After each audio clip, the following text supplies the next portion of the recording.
Come on, Gary, act. You have the power. It's their idiosyncrasies that make them memorable. Welcome to Watch Mojo, and today we're counting down our picks for the top 10 actor acting trademarks.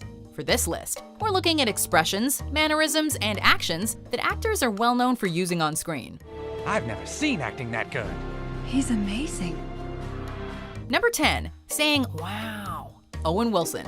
As an actor, Owen Wilson seems like he's perpetually amazed. Oh man, I feel like wow. He says wow in almost all of his movies. But not all of these wows are alike. While some express befuddlement, others convey awe, frustration, or sarcasm. Wow.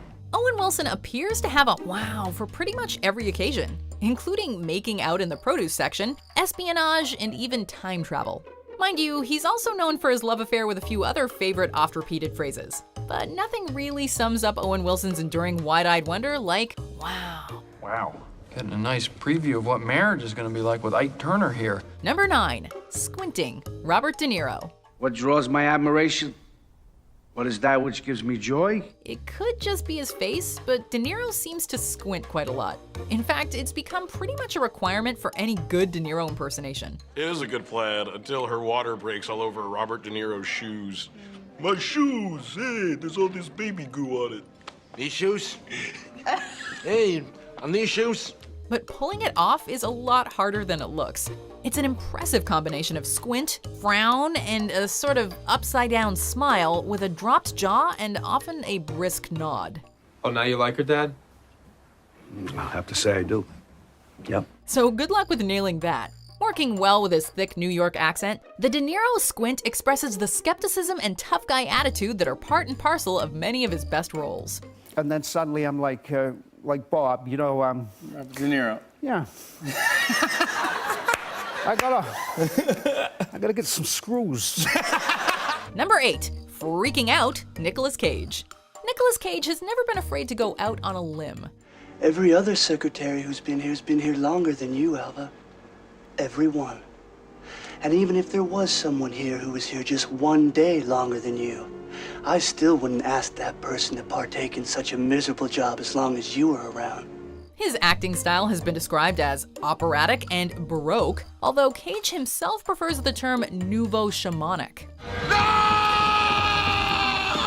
While many people consider Cage's acting over the top, Ethan Hawke has praised the thespian for bringing something new and unique to the craft. And, well, it is certainly that. Cage's freak-out scenes in particular have become legendary. The bulging eyes, larger-than-life gestures, and maniacal intensity have made even the most mediocre movies in his filmography surprisingly memorable and memeable. According to alphabetical order. A, B, C, D, E, F, G, H, I, J, K, L, M, N, O, P, Q, R, S, T, U, V, W, X, Y, Z! Huh? Number 7, head wobble, George Clooney. Once you've seen it, it is impossible to stop noticing. George Clooney is a human bobblehead. I'm no friend of the guy, you know that. I think he's an arrogant little geek. When he's delivering dialogue, Clooney is wont to bobble his head in a sort of rapid side-to-side shimmy.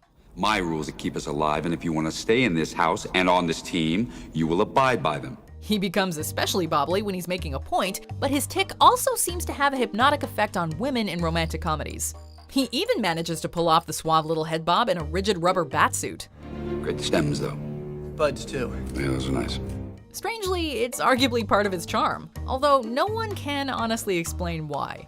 Number 6, umming Jeff Goldblum. What happened to my manners? I haven't properly introduced myself. Come on, follow me. Ever been lost for words?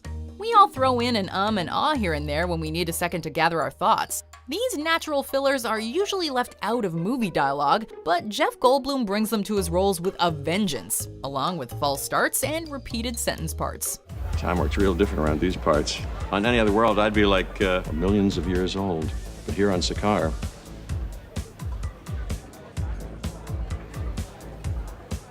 it's a quirk that works well with the characters he's best known for. Brilliant but eccentric intellectuals, from mad scientist Seth Brundle in The Fly, to chaos theorist Ian Malcolm in Jurassic Park, and satellite technician / harbinger of doom David Levinson in Independence Day. I'm simply saying that life finds a way.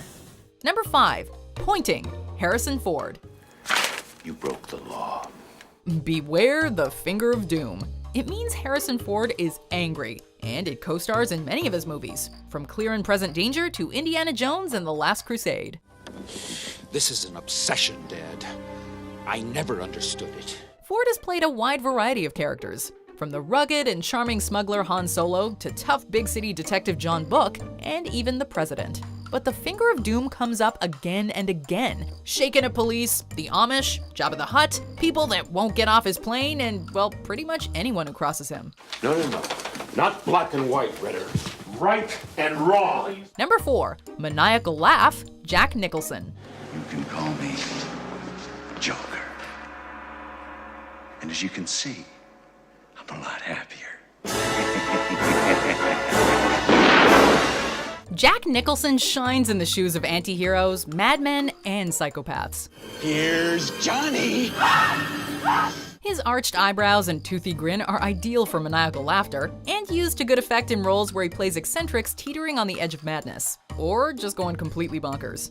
While he's also given haunting, nuanced performances of men gradually losing their grip on sanity, such as in The Pledge, his ballistic maniacal laugh makes him a great Joker in Batman, and a disturbingly believable axe-wielding maniac in The Shining. Hi, Lloyd. A little slow tonight, isn't it? Number 3, scowling, Clint Eastwood. Come on, Blondie, we don't have very far to go. Only 70 miles. Eastwood scowls against the hot sun in westerns, he scowls at criminals as Dirty Harry, and he scowls at his neighbors in Gran Torino. Heck, he even scowls at thunder and sometimes even ice cream. It shows he's a rugged, weather-worn, no-nonsense badass, in case the gravelly voice didn't tip you off. Maybe there's just something getting in his eyes, the blistering desert sun or the wind off the prairies. But his brooding scowl has become iconic, a part of the tough-as-nails macho magnetism that made him a household name. Number 2, yelling, Samuel L. Jackson. Samuel L. Jackson has 2 speeds. Cool, calm, and collected, and righteous outrage. And you will know my name is the Lord when I lay my vengeance upon thee. This second speed has proven perfect for long monologues, like the Ezekiel 25:17 speech from Pulp Fiction. It also works for indignant one-liners like that iconic moment in Snakes on a Plane. Enough is enough! I have had it with these snakes on this plane. On the other hand, Deep Blue Sea used Jackson's tendency to shout out wrathful rants to play against expectations. Like when the inspirational climax of his monologue is cut short by a genetically engineered mako shark who so rudely interrupts him. Enough! That's enough now from all of you! Let me ask you guys something. Would you have put Sean Bean dying on this list? I'm not gonna lie, we considered it. Anyway, this is like my favorite kind of list, honestly. And I cannot wait for you guys to see what we put at number 1. Got any guesses? Wait until after these honorable mentions to see.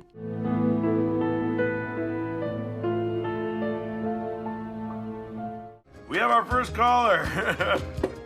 Yes, ring, ring, ring. How's it going? They're coming.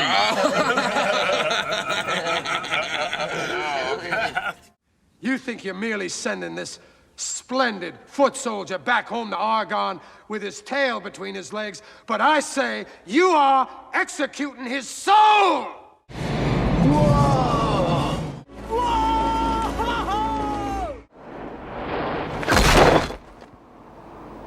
Whoa. Quit conning me.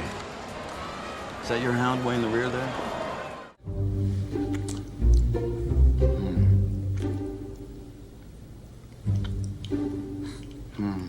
Do you agree with our picks? Check out this other recent clip from Watch Mojo, and be sure to subscribe and ring the bell to be notified about our latest videos. Number 1, running, Tom Cruise. Tom Cruise never seems to age. It might be all that running. A Tom Cruise movie seemingly isn't complete without him sprinting into action. I had to figure it out because some of these movies, you know, the runs are so long and I might have to do 50 sprints in one day. Whether it's away from aliens, missiles, or just through a completely empty Times Square for no reason.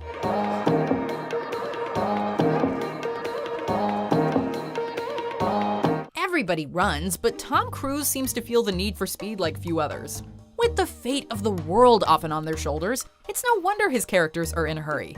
He has an instantly recognizable running style, with arms pumping like pistols, knees high, and back straight as an arrow, and directors appear to really like showcasing it on screen. I feel the need for speed. Ow! Do you agree with our picks? Check out this other recent clip from WatchMojo, and be sure to subscribe and ring the bell to be notified about our latest videos.